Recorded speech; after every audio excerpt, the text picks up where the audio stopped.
Hi, my name is Chris and this is Battle Nonsense. A few of my patrons asked if I heard of LiquidSky and their claim to provide cloud gaming in 1080p at 60 FPS with little to no latency.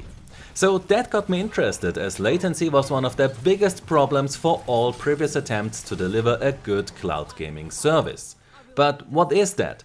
The idea of cloud gaming is that instead of spending a lot of money on a very powerful PC that can run games on epic settings, you subscribe to a service which is running the game in their data center, and audio, video as well as your input data is streamed between your less powerful device at home and the data center.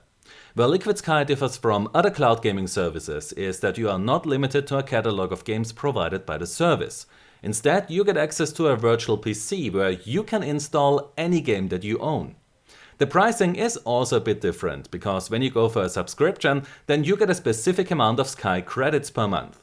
And when you use a virtual PC, then this will cost you 1 Sky credit per hour when you use the high performance mode, or 2 Sky credits per hour when you use the ultra performance mode. So the setup process is really easy. Inside the LiquidSky client, you first need to create your Sky computer. Then you select the data center, where you should always choose the one with the lowest latency. And then you select the performance mode. A few minutes later, you then have access to your own cloud PC that is running on Windows Server 2012 R2 and uses NVIDIA's virtual GPU Grid K280Q.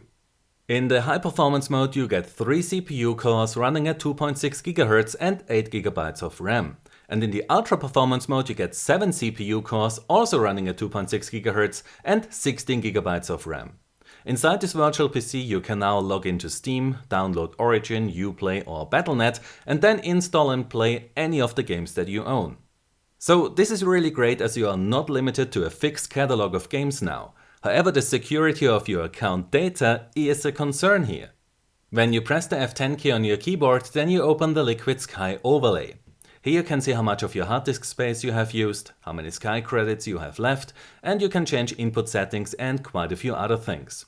But now it's time to find out how much more delay you have to deal with when you play a game using the LiquidSky cloud gaming service. For that I use a high-speed camera, a gaming monitor and a mouse which has a LED connected directly to its left mouse button, which will light up when I press it. Inside the game, I map the move left action to the left mouse button, so that my character will move to the left when I press it. For every test case, I repeat this 20 times, and then I take the recorded high-speed footage where I look for the moment where the LED lights up, and then I count the frames until I see the image change on the monitor. This then allows me to calculate the delay between pressing the left mouse button and the monitor showing me the result of that input. So, since LiquidSky only supports 60 FPS, we need some reference data to compare these results to. For that I tested the input lag of CSGO and Overwatch at a display refresh rate of 60 Hz and with the frame rate limited to 60 FPS, which provided these results. Now, with a network delay of 8 milliseconds and a local delay of 4 milliseconds according to the LiquidSky client, the input delay in both games increased dramatically. So right now I have to say that shooters like Overwatch and CSGO are nearly unplayable with LiquidSky, as the mouse input feels terrible, which makes it extremely hard to aim at enemy players, especially when they are moving very fast. When you use an Xbox 360 controller, which is the recommended controller by LiquidSky, then playing a game like Formula 1 2016 is possible and does not feel as bad as playing a shooter with your mouse and keyboard. However, what you have to do first is change the setup of your controller inside the LiquidSky client, as otherwise up and down on your analog sticks are for some reason inverted in all games, not just F1 2016. Bandwidth-wise, I've seen LiquidSky use up to 1.8 megabytes per second, not megabits, megabytes, and the image quality was quite good as a result in CSGO and Overwatch. Sadly, the same cannot be said about very fast racing games like F1 2016, as the game then turns into pixel mud with all the available streaming options. So to be fair, LiquidSky is still in beta, and we will have to see how the service develops during the next few months. But right now it does not provide low latency gameplay. The Ultra Performance mode is unable to run games like Overwatch at a stable 60 FPS when you choose the Ultra settings. It takes models and textures quite long to load when the round begins, which is a sign of slow read speed from the storage, and the security of your login data is a concern as you log into your account using a virtual PC that you do not have full control over.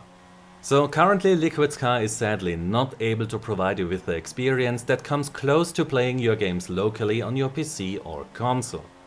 If you like this kind of niche content where I take a look at different gaming technologies and show you how these affect your experience, then you can help me to cover the costs of this channel by supporting me through Patreon. The link is in the description below.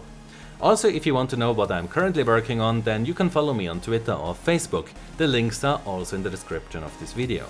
If you enjoyed this video, then please give it a like, subscribe for more, and I hope to see you next time. Until then, have a nice day and take care. My name is Chris and this was Battle Nonsense.